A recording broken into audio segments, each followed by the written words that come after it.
Torniamo ora a San Donà di Piave ed in Piazza Indipendenza, che domenica 20 ottobre si è tinta di rosa. È proprio il caso di dirlo, tantissime le sfumature di lilla del fiore della lavanda che è stato protagonista della piazza. Tante sfumature di viola a colorare Piazza Indipendenza in un weekend di metà autunno, stagione dai colori caldi ma con quella nota di colore in più data dal fiore della lavanda. Iniziativa organizzata da Confcommercio con il patrocinio del comune di San Donà di Piave per far conoscere la lavanda di Venzone. Allora l'iniziativa che abbiamo il piacere di ospitare è un'iniziativa della Confcommercio alla quale il comune di San Donà di Piave ha dato il patrocinio ed è un'opportunità sicuramente interessante anche per noi per far vivere la piazza in modo diverso e colorarla oltre che dal colore viola anche dal profumo della lavanda, quindi far vivere un'esperienza anche diversa alla cittadinanza per rendere vivo questo spazio. E la lavanda, perché proprio la lavanda? Questo è appunto un evento che ha già una tradizione anche in altre città ben appunto consolidata e appunto la Confcommercio ha desiderato fare appunto questa proposta anche per la nostra città che noi abbiamo accolto con ben volentieri. Una pianta e un fiore, la lavanda, ricco di proprietà.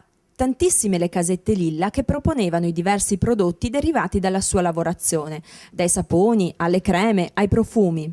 Certo, questa è la parte dei saponi, bagnoschiuma, shampoo, sapone liquido per le mani, un po' di cremine per i bimbi, shampoo per i bimbi, tutta la proprietà con la lavanda, tutti i prodotti naturali, prodotti molto artigianali più che altro. E non poteva mancare l'attenzione per i più piccoli con l'allestimento di un laboratorio manipolativo per far toccare e odorare questo inconfondibile fiore. È un laboratorio che viene dedicato a una fascia dai 3 ai 10 anni, così stimoliamo un momentino la fantasia dei bambini, anche perché così gli insegniamo a lavorare con il fiore della lavanda, anche perché la pianta della lavanda, anche se ha secoli, però è un prodotto e soprattutto le sue proprietà che non è conosciuta, soprattutto per i bambini che ha delle proprietà eccezionali. E con il gioco praticamente le insegniamo a valorizzare questa pianta che diciamo che è una pianta a basso anche impatto ambientale, poi va benissimo, soprattutto è antinfiammatoria, perciò per la cura della pelle è fantastica, soprattutto dove abbiamo pelle anche atopica, soprattutto nei bambini.